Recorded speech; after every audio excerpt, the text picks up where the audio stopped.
July 19 నుండి July 25వ తేదీ వరకు కన్యా రాశి వారి గోచార వార ఫలితాలు ఈ వీడియోలో. గ్రహ సంచారం మరియు వివిధ రంగాల విశ్లేషణ కూడా ఇందులో తెలుపబడతాయి. పరిహారాలు, ప్రమాద సూచనలు, ఆరోగ్య సూచనలు అన్నీ కూడా ఇందులో చెప్పడం జరుగుతుంది. నా పేరు Vijayalakshmi, Vedic KP and astrologer, నాడి అండ్ కేపీ ఆస్ట్రాలజర్. ఈరోజు ఈ వారం కన్యా రాశి నుండి చంద్రుడు కన్యా, తుల, వృశ్చిక రాశుల మీదుగా జ్యేష్ఠ నక్షత్రం వరకు కూడా సంచరిస్తాడు ఈ వారంలో. అయితే గ్రహాల సంచారం ఎట్లా ఉందో ఒకసారి చూద్దాం. గురు, రవి కర్కాటకంలో 11వ ఇల్లు లాభస్థానంలో సంచరిస్తున్నారు ఇద్దరు కూడా. అది గురు రవిలు 11వ స్థానంలో అంటే అత్యంత అనుకూలమైన స్థితి, శుభకరం అనేది చెప్పచ్చు. గురువు ఉచ్చ స్థితిలో ఉండటం వల్ల ఏమవుతుంది, సమాజంలో గౌరవం, ఆర్థిక లాభాలు మరియు ఆశించిన ఫలితాలు అందుతాయి. సూర్యుడు కూడా ఉండటం మూలంగా కీర్తి ప్రతిష్టలు కూడా అందుతాయి. ప్రభుత్వ అధికారుల ద్వారా పనులు నెరవేరుతాయి. విద్యార్థులకి, ఉన్నత చదువులు చదివే వారికి ఇది స్వర్ణ వారంగా చెప్పవచ్చు అనేది. గురు రవిలు 11లో ఇలా యోగిస్తున్నారు ఈ కన్యా రాశి వారికి. ఇక వక్రగతిలో ఉన్న బుధుడు రాశ్యాధిపతి, 10వ అధిపతి, రాజ్యస్థానాధిపతి బుధుడు కెరీర్ మరియు వ్యాపారంలో కొద్దిగా వక్రించి ఉన్నందువల్ల కొద్దిపాటి జాగ్రత్తగా ఉండాలి వీరు, ఈ కన్యా రాశి వారు ఈ వారంలో. వ్యాపారస్తులైతే తొందరపాటి నిర్ణయాలు తీసుకోకూడదు వ్యాపారానికి సంబంధించి. ఉద్యోగులకు కూడా, ఉద్యోగస్తులకి ఎక్కువగా పని ఒత్తిడి పెరిగినా కానీ వీరు తెలివితేటలతో సమస్యలను అధిగమించే అవకాశం అయితే చాలా కనిపిస్తుంది. ఎందుకంటే రాశ్యాధిపతి, దశమాధిపతి కూడా బుధుడే. కొద్దిపాటి వక్రించిన తెలివితేటలతో సమస్యలను దాడతారు. ఇక ప్రయాణాలలో మాత్రం జాగ్రత్త అవసరం ఈ కన్యా రాశి వారికి. ఇక కేతు, శుక్రువులు సింహరాశిలో అంటే 12వ ఇంట్లో ఉన్నారు. ఫలితంగా కేతు, శుక్రువులు 12 అంటే వ్యయస్థానం, ఖర్చులు అదుపులో ఉండవు వీరికి ఈ వారంలో. ఆధ్యాత్మిక చింతన కూడా కొద్దిపాటి పెరుగుతుంది. అయితే శుక్రుడి ప్రభావం వల్ల విలాసవంతమైన వస్తువులు కొనుగోలు చేస్తారు. ఆరోగ్యపరంగా చిన్నపాటి కంటి సమస్యలు లేదా నిద్రలేమి ఇబ్బంది పెట్టవచ్చు. ఇక రాహు కుంభరాశిలో 6వ ఇంట్లో శత్రుస్థానంలో ఉన్నాడు. శత్రువులు మరియు ప్రత్యర్థులపై విజయం సాధిస్తారు. 6లో రాహు అనుకూలిస్తాడు ఉపచార స్థానంలో. కోర్టు కేసులు, వివాదాలు అనుకూలంగా మారే అవకాశాలు కూడా రావచ్చు ఈ వారంలో. ఇక కాంపిటీషన్ ఎగ్జామ్స్లో పాల్గొనే విద్యార్థులకి అద్భుతమైన విజయం, రిజల్ట్ లభిస్తుంది. ఏమాత్రం కొంచెం కృషి చేసినా మీరు మంచి రిజల్ట్స్ పొందుతారు విద్యార్థులు అనేది చెప్పడం జరుగుతుంది. ఇక శని వక్రగతిలో మీనరాశిలో 7వ ఇంట్లో ఉండటం వలన 7 అంటే భాగస్వామ్యము, 7 అంటే వివాహ స్థానము కూడా, కళత్ర స్థానము కూడా. ఫలితం వివాహ జీవితంలో కొద్ది భాగస్వామ్య వ్యాపారాల్లో చిన్నపాటి అపార్థాలు రావచ్చు. వక్రించి ఉన్నాడు. మాటను అదుపులో ఉంచుకోవడం మంచిది. ఎందుకంటే 7వ అధిపతి వ్యాపారాధిపతి, భాగస్వామ్యాధిపతి కూడా బుధుడే. ఆయన వక్రించి ఉన్నాడు, ఈయన వక్రించి ఉన్నాడు. అందుకని మాటను అదుపులో ఉంచుకోవడం మంచిది. నోటి మాట వీరికి తెలియకుండానే ఎదుటి వారికి కష్టం కలిగించే విధంగా మాట గబుక్కుని వదులుతారు. ఇక వృత్తి జీవితంలో శ్రమ ఎక్కువ, ఫలితం తక్కువ అనేది ఈ వారం అంతా వీరికి కన్యా రాశి వారికి వృత్తి జీవితం బాగుండలేదు. ఇక కుజుడు వృశ్చికంలో భాగ్యస్థానంలో సంచారం అంటే ధైర్యం, కుజుడు అంటేనే పరాక్రమం, ఈ రెండు కూడా భాగ్యస్థానంలో ఉండటం వలన ఈ కన్యా రాశి వారికి ఈ రెండు సమంగా బాగా పరాక్రమం పెరుగుతాయి అని చెప్పచ్చు.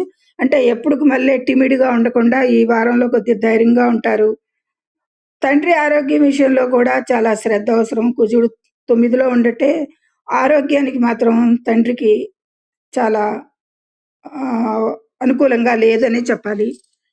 ఆస్తి లేదా వాహన కొనుగోలుకి అనుకూలమైన సమయమే అయితే తొందరపాటు నిర్ణయాలు తీసుకోకూడదు. అది. కన్యా రాశి వారు. వీరు కూడా క ఈ విషయంలో కూడా తొందరపాటు నిర్ణయాలు తీసుకోకూడదు.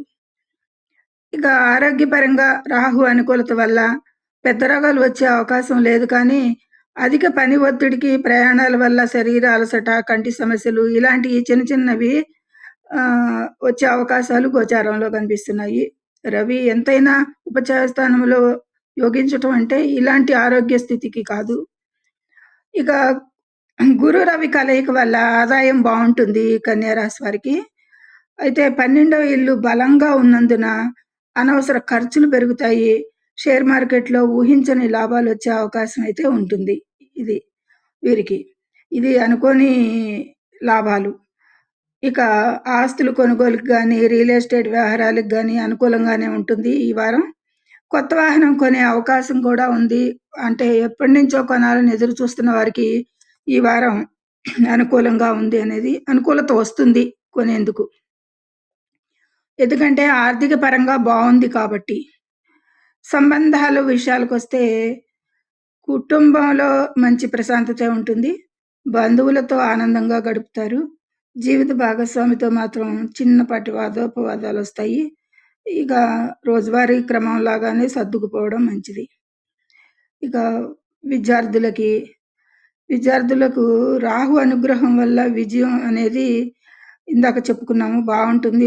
మంచి రిజల్ట్స్ వస్తాయి అని చెప్పని. ఉన్నత విద్య కోసం ప్రయత్నిస్తున్న వారికి కూడా మంచి కాలం అనే చెప్పొచ్చు. హైర్ స్టడీసు ఆహ్, 6లో ఉండి 12ని చూస్తాడు. విదేశీ స్టడీస్ కూడా అవకాశాలు బానే ఉంటాయి. అయితే పోటీ పరీక్షలకి ఎళ్ళే వాళ్ళకి మాత్రం విద్యార్థులకి సిద్ధమవుతున్న విద్యార్థులకి కూడా చాలా అనుకూలం ఈ వారం అనేది సూచిస్తుంది. ఇక వ్యాపార కెరీర్ అయితే గనక 10వ ఇంట బుధుడు వక్రించడం వల్ల వ్యాపారంలో ఒడిదుడుకులుంటాయి. అది బుధుడు వ్యాపారవేత్త. అందులో 10లో వృత్తి స్థానం. ఆహ్, వె వ్యాపార వృత్తిలో ఈ ఒడిదుడుకులనేవి ఉంటాయని పైన చెప్పుకున్నాము. ఉద్యోగులకు ప్రమోషన్ లేదా మంచి అవకాశాలైతే వస్తాయి. ఎందుకంటే 11లో రవి, గురులు చాలా అనుకూలంగా ఉన్నారు అనేది. ఇక అన్ని రంగాల, అన్ని అంశాల గురించి గూడా సమగ్రంగా చెప్పుకున్నాము కన్యా రాశి వారికి. శుభాశుభ ఫలితాలు చెప్పుకున్నాము. ఇక కన్యా రాశిలో 3 నక్షత్రాలుంటాయి గదా!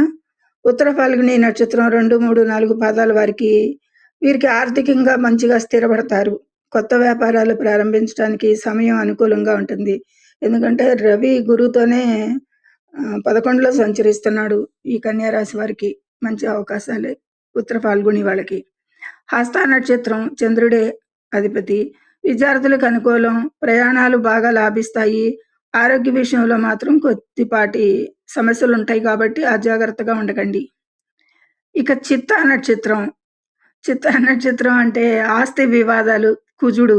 ఆస్తి వివాదాలు పరిష్కారం అవుతాయి బానే. అధికారుల మద్దతు లభిస్తుంది. కుటుంబంలో శుభకార్యాలు జరిగే అవకాశం కూడా కనిపిస్తుంది. ఇది ఈ కన్యా రాశి వారికి గ్రహ గోచార చంద్ర ఆధారిత ఫలితాలు, ఆరోగ్య సమస్యలు, ప్రమాద సూచనలు అన్నీ గూడా చెప్పుకున్నాము. ఇక ప్రతికూలం తగ్గించుకోవటానికి ప్రతిరోజు ఉదయాన్నే ఓం నమః శివాయ లేదా విష్ణు సహస్రనామం పఠించండి. బుధవారం రోజున శ్రీమన్నారాయణుడికి పూజ చేసి తులసి మాల సమర్పించండి. మంచి జరుగుతుంది. గురువారం నాడు పేదలకు లేదా బ్రాహ్మణులకు శనగలు దానం చేయడం వల్ల గురుబలం పెరుగుతుంది ఇంకా అనేది. ఆదిత్య హృదయ స్తోత్రం ప్రతిరోజు ఉదయం చదవటం వల్ల రవి అనుగ్రహం కలుగుతుంది అనేది సూచించడం జరుగుతుంది. ఎందుకంటే గురువు 4, 7 అధిపతి.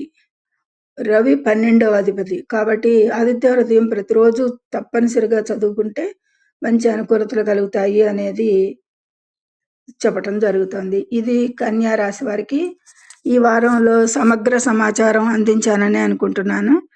ఇక ఛానల్‌ని సబ్స్క్రైబ్ చేయని వారు సబ్స్క్రైబ్ చేసుకోండి. మిత్రులకు షేర్ చేయండి, లైక్ చేయండి. మరిన్ని ఫలితాల కోసం, రాబోయే ఫలితాల కోసం, భక్తి, జ్యోతిష్య ఫలితాల కోసం ఛానల్‌ని సబ్స్క్రైబ్ చేసుకోండి. ధన్యవాదములు. జై శ్రీరామ్.